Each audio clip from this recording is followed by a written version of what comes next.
काले काले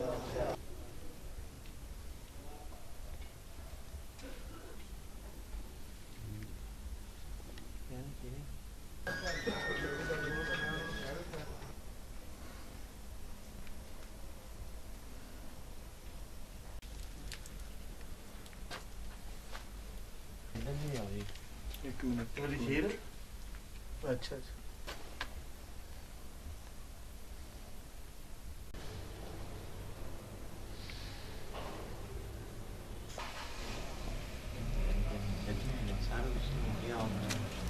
नौ 11/2011 को ये ट्राला ड्राइवर लेकर चला गया, जिसका मुकदमा दर्ज हुआ। तो हम 27 दिन हो गए इस कोशिश में लगे हुए हैं। हमने ट्राला भी बरामद कर लिया और ये सरसों भी बरामद कर ली है। इसकी मालियत 63 लाख रुपए थी और ये तकरीबन 78 इशारिया कुछ टन वज़न था इसका।